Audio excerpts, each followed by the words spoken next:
تبارك الذي نزل الفرقان على عبده ليكون للعالمين نذيرا. الحمد لله نحمده ونستعينه ونستغفره ونؤمن به ونتوكل عليه ونعوذ بالله من شرور أنفسنا ومن سيئات أعمالنا من يهده الله فلا مضل له ومن يضلله فلا هادي له ونشهد أن لا إله إلا الله وحده لا شريك له ونشهد أن سيدنا ومولانا محمدا عبده ورسوله أرسله إلى كافة للناس بشيرا ونذيرا وداعيا إلى الله بإذنه وسراجا منيرا. أما بعد فأعوذ بالله من الشيطان الرجيم. بسم الله الرحمن الرحيم. فمن شهد منكم الشهر فليصم. صدق الله العلي العظيم وصدق رسوله النبي الحبيب الكريم ونحن على ذلك لمن الشاهدين والشاكرين والحمد لله رب العالمين. اللهم صل على محمد وعلى آل محمد كما صليت على إبراهيم وعلى آل إبراهيم إنك حميد مجيد. اللهم بارك على محمد وعلى آل محمد كما باركت على إبراهيم وعلى آل إبراهيم إنك حميد مجيد. رب اشرح لي صدري ويسر لي أمري واحلل عقدة من لساني يفقهوا قولي. رب زدني علما.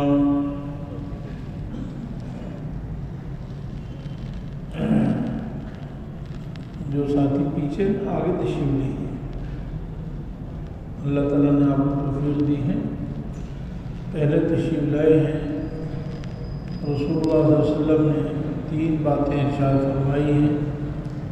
ایک یہ کہ جمعے کے دن جلدی آؤ، اس پر تو عمل اللہ نے توفیق دے دی. دوسرا امام کے قریب بیٹھو، اور تیسرا ارشاد فرمایا کہ خوب کان لگا کر بات سنو. اللہ تعالیٰ ہم سب کو عمل کی توفیق عطا فرمائے. اللہ جل جلالہ ساری کائنات کے خالق مالک رازق ہیں، سب سے بڑے ہیں، ہمیشہ سے ہیں، ہمیشہ رہیں. ساری کائنات اللہ تعالیٰ کی محتاج، وہ کسی کا محتاج نہیں. اللہ تعالیٰ ساری کائنات سے کے بغیر سب کچھ کر سکتے ہیں. ساری کائنات میں کوئی بھی اللہ کی مرضی اور منشا کے بغیر کچھ بھی نہیں کر سکتا. وہ فعال لما یرید ہے، جو چاہے وہ کر سکے. میرے عزیز بھائیوں، اللہ تعالیٰ کے بہت سارے احسانات ہیں. اللہ تعالیٰ کی نعمتوں میں سے بہت بڑی نعمت کی زندگی ہے جو اللہ نے ہمیں عطا فرمائی. زندگی کے ذریعے سے انسان اپنے اللہ کو راضی کر سکتا ہے، اللہ کو خوش کر سکتا ہے، اور انسان اس کے ذریعے سے جنت کا حقدار ہو سکتا ہے، جنت کا مستحق ہو سکتا ہے. جنت کی قیمت کیا ہے میرے عزیز بھائیوں؟ میرے اور آپ کے جسم سے نکلنے والے اعمال ہیں. اگر ہمارے عمل اچھے ہوں گے تو انشاءاللہ جنت اس کے بدلے میں ضرور ملے گی. اور اگر ہمارے اعمال اچھے نہیں ہیں تو پھر اللہ کی ناراضگی ہے، پھر جہنم کا وعید ہے. اللہ ہم سب کی حفاظت فرمائے. تو میرا عزیز بھائی، زندگی بہت قیمتی دولت ہے. لیکن اور اس زندگی کا ہر لمحہ بڑا قیمتی ہے۔ کسی کا بہت اچھا مقولہ ہے، ہر شب کا شب قدر بدانی، ہر رات شب قدر ہے اگر انسان کو اس کی قدر معلوم ہو جائے، یعنی انسان اپنی زندگی کی قدر کر لے اور اس میں جو اس کا مقصد ہے زندگی کا وہ اللہ کو راضی کرنا، اللہ کی رضا کا کام کر لے، تو بس اس کے لیے وہ گھڑی جس میں اس نے اللہ کو راضی کر لیا وہ شب قدر ہے، بہت بڑی نعمت ہے۔ اس لیے جنت میں جانے کے بعد بھی جنتی کو ایک چیز کی حسرت ہوگی، اور وہ گھڑی ہے جو اللہ کے ذکر کے بغیر دنیا میں گزر گئی، کیونکہ آخرت میں پتہ چلے گا نا کہ اللہ کے اطاعت و فرمانبرداری پر کتنا اللہ نے اجر رکھا ہے، تو پھر انسان پچھتائے گا کاش میں اپنی زندگی کو قیمتی بنا دیں۔ اللہ تعالیٰ ہمیں قیمتی بنانے کی توفیق عطا فرمائے۔ دیکھیں بچپن میں بچہ جو ہے والدین اس کی کوشش کرتے ہیں یہ پڑھ لے، ہنر حاصل کر لے، فن پڑھ لے، کامیاب ہو جائے۔ بچہ ناسمجھ ہوتا ہے، لاپرواہ ہوتا ہے، والدین کی بات کی پرواہ نہیں، اساتذہ کی بات کی پرواہ نہیں، لیکن جب وہی بچہ جوان ہو جاتا ہے، عقل مند ہو جاتا ہے، کندھے پہ بوجھ آ جاتے ہیں، تو پھر وہ پچھتاتا ہے کاش میں پڑھ لیتا۔ تو اس کو پتہ ہوتا ہے کہ فلانا طالب علم نے پڑھا وہ ایسا کامیاب ہو گیا، فلانا نے پڑھا وہ ایسا کامیاب ہو گیا، اس کو آج عزت مل گئی، شہرت مل گئی، اس کو فلاں چیز مل گئی تعلیم کی وجہ سے، اور میں محنت مزدوری کا کام کروں، مثال کی بات کروں، پھر اس کو وقت آتی ہے کہ میرے ابا اس طرح کہتے تھے، میری امی اس طرح کہتی تھی، کاش میں ان کی بات مان لیتا، لیکن گزرا ہوا وقت واپس نہیں آتا۔ تو میرے عزیز بھائیوں، زندگی بڑی قیمتی ہے۔ پھر ان زندگی کے ایام میں اللہ تعالیٰ نے کچھ دن، کچھ مقامات، کچھ خاص جگہیں ایسی رکھی ہیں کہ جو بہت ہی قیمتی ہیں، اور ان زندگی کے ان ایام میں سے رمضان مبارک کا مہینہ ہے، بہت قیمتی ہے۔ اللہ تعالیٰ نے مسلمانوں کو، اس امت کو خصوصیت سے رمضان کا بابرکت مہینہ عطا فرمایا ہے۔ رمضان کا جو بابرکت مہینہ ہے وہ پچھلی امتوں میں نہیں تھا، روزے تھے، لیکن رمضان کا مہینہ اس امت کے لیے خاص کیا۔ یہ بہت بڑا قیمتی وقت ہے اور ہم سب اس کے قریب ہیں، بس چند دن بعد انشاءاللہ اللہ کے فضل سے رمضان شروع ہو جائے گا۔ اللہ تعالیٰ ہم سب کو رمضان نصیب فرما دے۔ اس کے قیمتی ہونے کی بہت بڑی دلیل یہ ہے کہ جناب رسول اللہ صلی اللہ علیہ وسلم نے اس کے پانے کے لیے 2 مہینے پہلے دعا مانگی، اللہم بارک لنا فی رجب و شعبان وبلغنا رمضان۔ میرے عزیز بھائیو، ہم سوچیں کہاں جناب رسول اللہ صلی اللہ علیہ وسلم کی شان، امام الانبیاء، خاتم الانبیاء، سید الانبیاء، سید الاولین والآخرین، بخشے بخشائے، آپ تمنا کر رہے ہیں کہ مجھے رمضان مل جائے۔ میں اور آپ تو بہت گنہگار ہیں، ہماری تو بہت ضرورت ہے۔ تو اس لیے میرے عزیز بھائیوں، ہم سب اس کی قدر کرنے والے بن جائیں۔ کتنے لوگ ہم میں سے عزیز و قارب، 2 صحابہ اور رشتہ دار پچھلے سال تھے، ابھی نہیں ہیں، پچھلے رمضان ان کو ملا تھا، ابھی نہیں، ہمارے کو کوئی پتہ نہیں بھائی۔ تو ہر آدمی یہ سمجھے کہ زندگی کا شاید آخری رمضان ہو، اس لیے میں نے اس کی قدردانی کرنی ہے۔ جناب رسول اللہ صلی اللہ علیہ وسلم نے رمضان کے 1 دن پہلے، رمضان سے 1 دن پہلے صحابہ کرام کو جمع کیا اور رمضان کے فضائل بیان فرمائے کہ یہ ایسا عظیم شان مہینہ آنے والا ہے، بابرکت مہینہ آنے والا ہے۔ اس کا مقصد یہ تھا کہ جیسے رمضان شروع ہو تو ایک لمحہ، ایک گھڑی ضائع نہ ہو۔ اللہ تعالیٰ ہم سب کو بھی اس کی توفیق عطا فرمائے۔ رمضان بہت ہی بابرکت مہینہ ہے، اس میں چند چیزیں جو بہت ضروری ہیں۔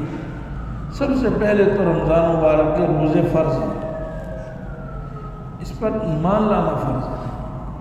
جو شریعت میں قطعی چیزیں ثابت ہیں، قطعی طور پر ایمان، دین کے اسلام کا ہونا، ان میں سے ہر بات پر ایمان لانا فرض ہے۔ یعنی یہ جو ہم کہتے ہیں لا الہ الا اللہ، اللہ تعالیٰ پر ایمان لانا فرض ہے، اللہ کی توحید پر ایمان لانا فرض ہے، تو اللہ کی بتائی ہوئی ساری باتوں پر بھی ایمان لانا فرض ہے۔ اللہ تعالیٰ نے جو دین جناب رسول اللہ صلی اللہ علیہ وسلم کو دیا ہے اور جو دین آپ سب لے کر آئے ہیں، تو سارے دین پر ایمان لانا فرض ہے۔ اور ان فرائض میں سے ایک رمضان کا مہینہ ہے، رمضان کے روزے ہیں۔ اس لیے سب سے پہلے تو ایمان لانا فرض ہے کہ رمضان کے روزے فرض ہیں۔ بھائی ایک آدمی رکھتا ہے نہیں رکھتا وہ بات کی بات ہے، پہلے تو ایمان شرط ہے۔ اگر ایک آدمی روزے رکھتا بھی ہو لیکن خدا نخواستہ اس کا ایمان صحیح نہیں ہے، وہ کہتا ہے یہ کوئی ضروری نہیں، یا رمضان کے روزوں کے بارے میں اس کے کوئی غلط خیالات ہیں، یا وہ سمجھتا ہے یہ نعوذ باللہ یہ اچھا حکم نہیں ہے، میں بھوکا پیاسا رہنا پڑتا ہے، محنت مشقت اٹھانی پڑتی ہے، تو سب سے پہلے تو وہ ایمان نہیں لائے گا تو وہ مسلمان ہی نہیں ہوگا۔ تو ہر عمل کی قبولیت کے لیے ایمان شرط ہے، تو ایمان لانا فرض ہے۔ جیسے نماز فرض، نماز کی فرضیت کو ماننا فرض، زکوٰۃ کی فرضیت کو ماننا فرض، روزے کی فرضیت کو ماننا فرض، حج کی فرضیت کو ماننا فرض ہے۔ بہت سارے لوگ ایمان کی فرضیت کے بارے میں ایسی غلط عقائد، نظریات اور سوچ کے حامل ہوتے ہیں، یا اس طرح کے مزاحیہ جملہ کہہ دیتے ہیں، استہزاء کرتے ہیں کہ جی یہ ہمارا کام تھوڑا ہے، یہ تو ایسا ہے فلانا ہے، جس کو روٹی نہ ملے کھانے کو روزے رکھ لے، ہم تو نہیں رکھتے بھائی، اعوذ باللہ وغیرہ، اور بھی بہت سارے جملے ہیں آپ سنتے رہتے ہیں۔ تو یہ پہلی بات یہ ضروری ہے۔ دوسری بات بھی رمضان کے روزے رکھنا فرض ہے۔ بھائی روزے رکھنا کے اختیار نہیں ہے کہ بھائی میرا دل چاہے گا تو رکھ لوں گا، نہیں چاہے گا تو نہیں رکھوں گا، اور جمعہ رکھ لوں گا، ایک دن رکھ لیا، پہلے رمضان کے شروع میں رکھ لیے، رمضان کے آخر میں رکھ لیے، نہیں بھائی ایسا کوئی حکم شریعت کا عمل نہیں ہے۔ اللہ تعالیٰ نے فرمایا شہر رمضان الذی انزل فیہ القرآن ھدی للناس وبینات من الھدی والفرقان۔ رمضان کا مہینہ بڑا بابرکت مہینہ ہے۔ اللہ تعالیٰ نے اس مبارک مہینے میں قرآن جیسی عظیم کتاب نازل فرمائی۔ انزل فیہ القرآن، ساری کائنات میں سب سے اعلیٰ، سب سے ارفع، سب سے مقدس، سب سے زیادہ اونچی شان والی کتاب قرآن کریم۔ اللہ تعالیٰ نے رمضان کو یہ سعادت عطا فرمائی۔ رمضان کی وجہ سے قرآن کو سعادت نہیں ملی، رمضان کو یہ سعادت عطا فرمائی کہ اللہ نے ایسی عظیم الشان کتاب رمضان جیسے مہینے میں نازل فرمائی، رمضان میں نازل فرمائی۔ ھدی للناس، قرآن کی شان وہ ساری کائنات کے لیے ہدایت ہے، ساری کائنات کے لیے دستور حیات ہے، مشعل راہ ہے، زندگی گزارنے کا طریقہ اس میں موجود، اس میں ہدایت موجود، جس ہدایت کی دعا ہم نماز کی ہر رکعت میں کرتے ہیں، اہدنا الصراط المستقیم، اے اللہ میں سیدھا راستہ دکھا دے۔ وہ سیدھا راستہ کیا ہے؟ قرآن کریم ہے۔ ھدی للناس، اتنی عظیم شان کتاب ہے۔ پھر وبینات من الھدی والفرقان، ہدایت کے واضح دلائل ہیں اس کے اندر، اور حق و باطل میں فرق کرنے والی کتاب ہے۔ یہ عظیم الشان مہینہ ہے رمضان کا، یہ رمضان کا تعارف ہے۔ لہذا فمن شہد منکم الشہر فلیصم، جو شخص اس مہینے کو پالے، موجود ہو، حاضر ہو، وہ روزے اس کے ضرور رکھے۔ پورے مہینے کے روزے فرض ہیں۔ 29 دن کا مہینہ ہو یا 30 دن کا مہینہ، یہ دو ہی چیزیں، چاند دیکھو روزہ رکھو، اور جب چاند دیکھو افطار کرو۔ تو یہ روزے رکھنا فرض ہے۔ دوسرا شریعت کا حکم یہ، پہلا ایمان لانا فرض کہ رمضان کے روزوں کی فرضیت کا قائل ہو، اور دوسرے نمبر پر رمضان کے روزے رکھنا فرض ہے۔ کتنے اہمیت ہے بھائی، یہ تو فرض ہے، فرض کا چھوڑنے والا گناہ کبیرہ کا مرتکب ہوتا ہے، اور گناہ کبیرہ کا مرتکب کے لیے جہنم کی وعید ہے۔ بے شمار رسول اللہ صلی اللہ علیہ وسلم نے اس کی وعیدات سنائی ہے۔ تو قرآن کریم میں نص قطعی سے ثابت ہے روزے رکھنا فرض ہے، اور چھوڑنے کی کوئی گنجائش نہیں سوائے ان آزار کے جس عذر سے شریعت نے اجازت دی ہے۔ ایک آدمی سفر پہ ہو یا ایک آدمی بیمار ہو اور روزے رکھنے پر قادر نہ ہو، یہاں تک کہ ایک آدمی اگر شیخ فانی ہے، بوڑھا ضعیف ہے، روزے رکھنے پر قادر نہیں، اس پر فدیہ لازم کیا ہے کہ پھر فدیہ دے دیں بھائی۔ ایسا بیمار جو مرتے دم تک دوبارہ کسی بھی موسم میں روزے رکھنے پر قادر نہ ہو۔ بعض دفعہ ایک آدمی رمضان کا مہینہ جیسے جون جولائی میں بہت گرم ہے اور وہ سردیوں میں روزہ رکھ سکتا ہے، جنوری فروری میں روزہ رکھنے پر قادر ہے، تو ایسے شخص کے لیے پھر بھی یہ حکم ہے کہ وہ جنوری فروری میں روزے رکھے اگر رمضان میں رکھنے پر قادر نہ ہو، یعنی ایسا بوڑھا۔ چھوٹے ایام میں روزے رکھ، لیکن روزے چھوڑنے کی اجازت نہیں ہے، روزے فرض ہیں، اور فرض کی کسی طرح فرض میں کو ہلکا سمجھنا یا فرض کا مذاق اڑانا یہ بھی دائرہ اسلام سے انسان کو خارج کر دیتا ہے۔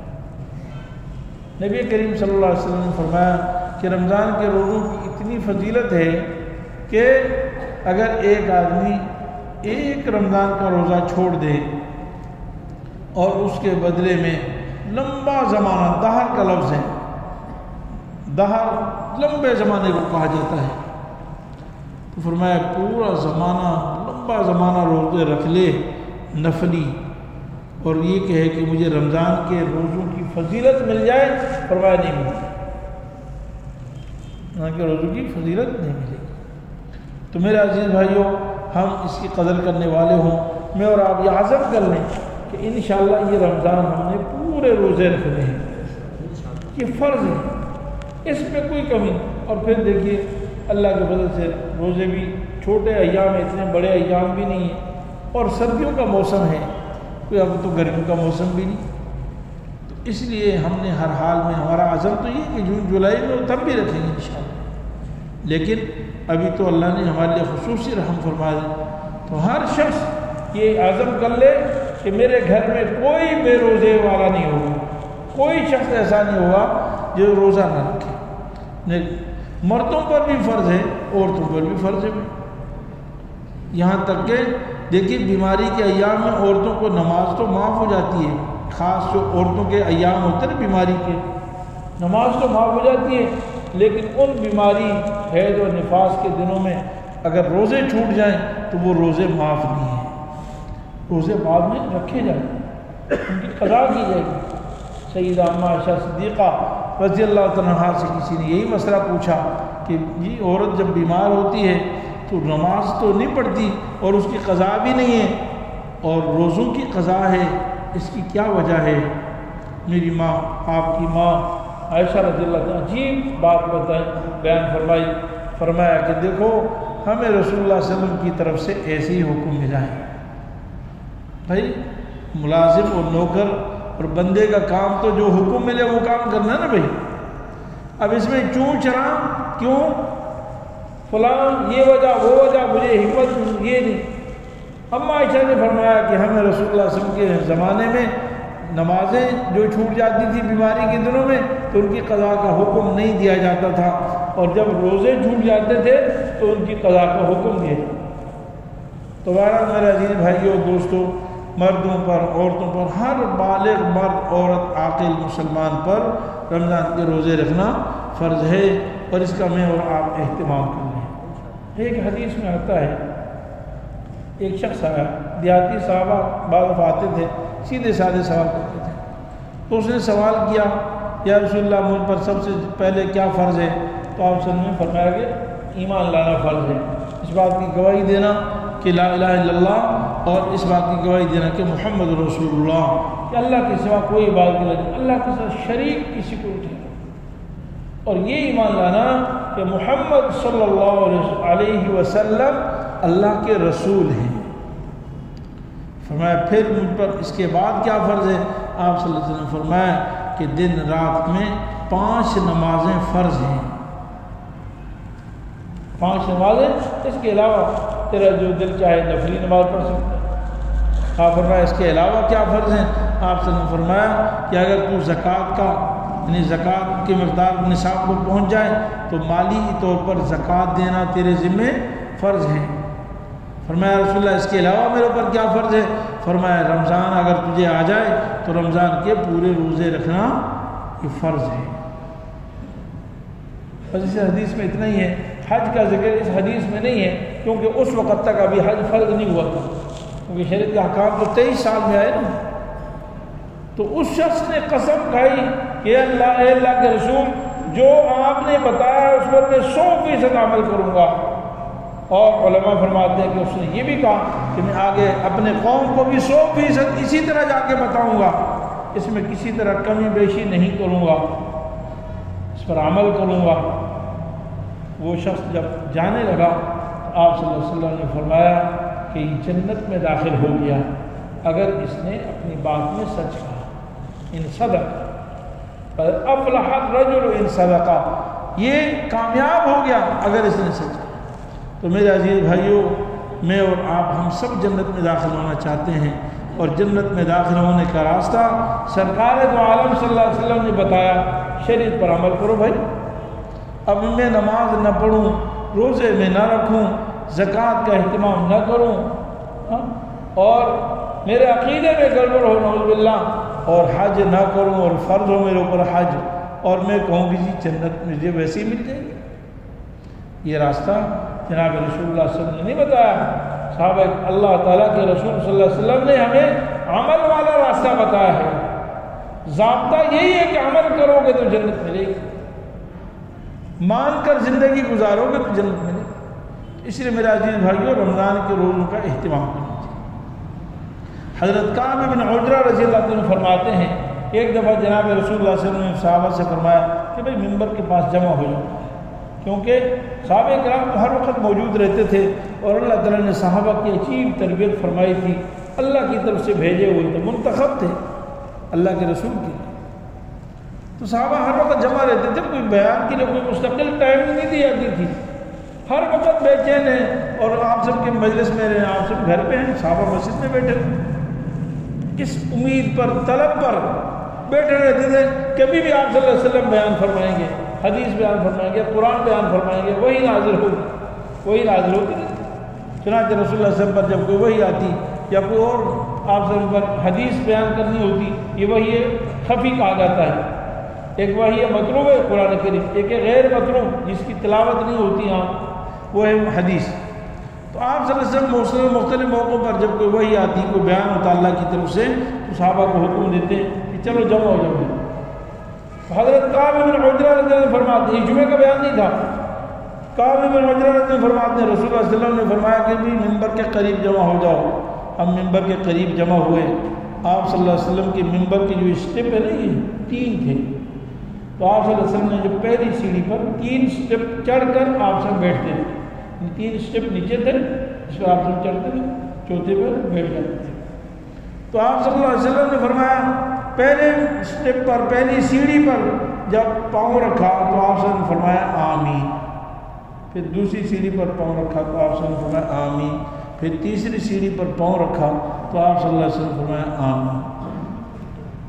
صحابہ فرماتے ہیں جب رسول اللہ صلی اللہ علیہ وسلم منبر سے نیچے آئے، مطلب بیان جو بھی کیا بیان کر کے، تو ہم نے فرمایا، انہوں نے کہا یا رسول اللہ آج ہم نے آپ کی زبان اقدس و مبارک سے ایسے جملے سنے جو کبھی پہلے نہیں سنے تھے، آپ نے آج سیڑھی پر چڑھتے ہوئے 3 دفعہ آمین کہا، یا رسول اللہ وہ کون سی بات تھی، آپ نے کس بات پہ آمین کہا؟ فرمایا کہ میں نے جب پہلی سیڑھی پر پاؤں رکھا تو جبریل امین آئے، اور جبریل امین نے ایک دعا مانگی، دیکھیں وما نتنزل الا بامر ربک، قرآن کریم میں ہے 16ویں پارے میں، فرشتے کہتے ہیں، جبریل فرماتے ہیں ہم اللہ کے حکم کے بغیر کبھی نہیں آتے روئے زمین پر، کبھی بھی اللہ کے حکم کے بغیر، اور فرشتے اللہ کی نافرمانی نہیں۔ تو حضرت جبریل علیہ السلام نے فرمایا، جبریل آئے اور پھر فرمایا یہ بد دعا فرمائی، حضرت جبریل نے ایک بد دعا فرمائی، فرمایا کہ ہلاک ہو جائے، برباد ہو جائے، بعدن تباہی ہو اس شخص کے لیے جس کو رمضان کا بابرکت مہینہ مل جائے اور وہ اپنی بخشش نہ کروا لے، اپنی گناہ سے معافی نہ ہو۔ بھائی بھیجا کس نے؟ اللہ جل جلالہ نے۔ آیا کون؟ جبریل علیہ السلام۔ بد دعا کس نے کی؟ حضرت جبریل علیہ السلام نے۔ بھیجنے والی ذات اللہ تعالیٰ کی، اور آمین کہنے والی ذات کون ہے؟ فرمایا بھائی آمین کس نے کہا؟ میرے اور آپ کے آقا سرکار دو جہاں رحمت للعالمین، جو ساری زندگی امت کے لیے دعائیں کرتے رہے، شفقت و رحمت کے پہاڑ دریا بلکہ، لیکن اللہ کا حکم تھا نا بھائی، اللہ نے جبریل کو بھیجا تو آپ صلی اللہ علیہ وسلم کیا فرمایا؟ آمین۔ آمین کا معنی کیا ہے بھائی؟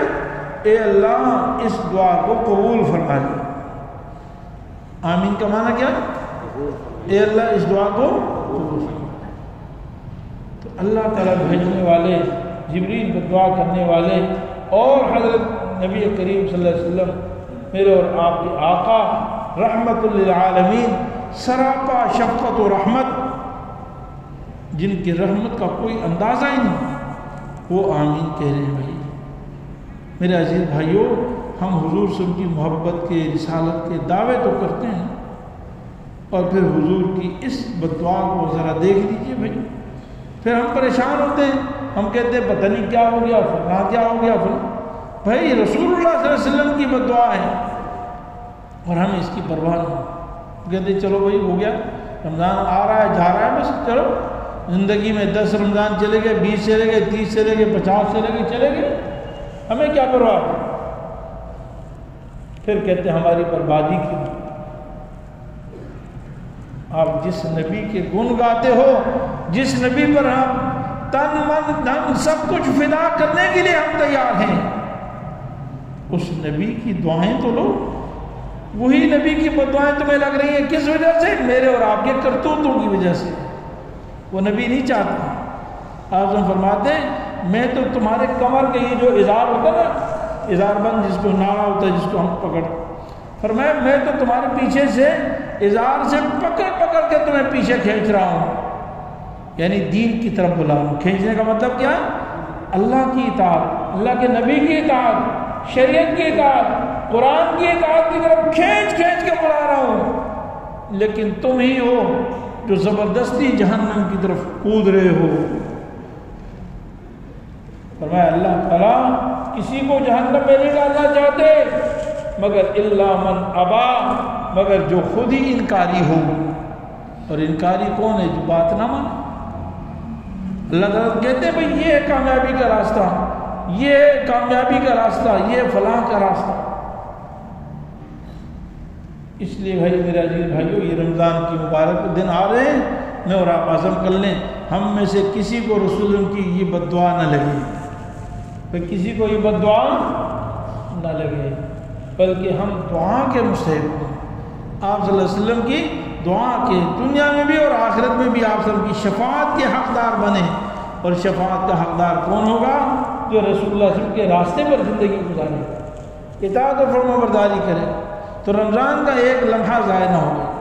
اسی میں دوسرے جو آمین کہا تھا، آپ صلی اللہ علیہ وسلم نے فرمایا کہ جس کے سامنے آپ، جبریل نے دعا فرمائی کہ جس کے سامنے آپ کا تذکرہ ہو اور وہ آپ پر درود نہ بھیجے، سب کہیں صلی اللہ علیہ وسلم، سب کہیں صلی اللہ، آپ کے سامنے، جس کے سامنے آپ کا تذکرہ ہو اور وہ آپ پر درود نہ بھیجے، وہ بھی ہلاک ہو جائے۔ آپ صلی اللہ علیہ وسلم اتنے احسانات، اللہ کی مخلوق میں رسول اللہ صلی اللہ علیہ وسلم سے بڑا احسان کسی کا نہیں، اور ہم صلی اللہ علیہ وسلم بھی نہ کہہ سکے، حضور پر درود بھی نہ بھیج سکے، تو اس کا بھی اہتمام ہو۔ تیسری چیز فرمائی کہ جس کے ماں باپ دونوں بوڑھے ہو جائیں، بڑھاپے کو پہنچ جائیں، اور یا ان میں سے ایک بڑھاپے کو پہنچ جائے اور ان کی خدمت کر کے وہ جنت کا حقدار نہ بن جائے، فرمایا وہ بھی ہلاک و برباد ہو۔ ماں باپ بڑی نعمت ہیں، ہر زمانے میں نعمت ہیں، لیکن جب ماں باپ بوڑھے ہو جائیں تو ان کا حق بہت بڑھ جاتا ہے۔ اللہ کا قرآن نے اما یبلغن عندک الکبر احدہما او کلاہما، ویسے تو قرآن نے مطلقاً ہر جگہ کہا کہ ماں باپ کے ساتھ اچھے سلوک سے رہو، خوب عاجزی انکساری سے پیش آؤ، لیکن فرمایا خاص سلوک، فرمایا اگر بڑھاپے کو پہنچ جائیں ان میں سے ایک یا دونوں، فلا تقل لہما اف، اف تک نہ کہنا، کیونکہ بڑھاپے میں ماں باپ کی باتیں اچھی نہیں لگتی۔ ہم زیادہ سمجھدار بن جاتے ہیں، کہتے ہیں ابا کیا آپ بلا وجہ، اماں کچھ چپ تو ہو جائیں، کیا آپ بلا وجہ ہر بات میں ٹانگ آتی رہتی، اف تک مت کہو۔ ان کے سامنے عاجزی، انکساری، شفقت و محبت کا کندھا جھکائے رکھو۔ بھائی یہ سب اللہ کی نعمتیں ہیں جس سے ہم کامیابی حاصل کر سکتے ہیں۔ رمضان کی قدر کرنے والے ہوں اور جناب رسول اللہ صلی اللہ علیہ وسلم پر کثرت سے درود شریف پڑھنے والے ہوں، اور اپنے ماں باپ کی قدر، بھائی ماں باپ کی وقت اور قدر تو میں یا ماں ہوں یا باپ ہوں یا میرا بھائی باپ اور ماں ہے، بھائی یہ ہم ہی تو ہے نا ماں باپ، اور کون ہے؟ اللہ تعالیٰ مجھے اور آپ کو بہترین زندگی سکھا رہے ہیں، گھریلو خاندانی نظام بتا رہے ہیں، اس میں ہماری دنیا کی بھی کامیابی ہے اور ہم ماں باپ کی قدر کرنے والے ہوں گے تو آخرت کی بھی کامیابی ہے، مغفرت ہوگی۔ تو ان سب باتوں کا اہتمام کریں، انشاءاللہ کریں گے نا بھائی، اللہ تعالیٰ عمل کی توفیق عطا فرمائے۔ وآخر دعوانا الحمدللہ۔ مفتی صاحب کے YouTube چینل کو سبسکرائب کیجئے اور ان کے تازہ بیانات کے ذریعے اپنی علمی، اصلاحی اور فکری آبیاری کرتے رہیے۔ جزاکم اللہ۔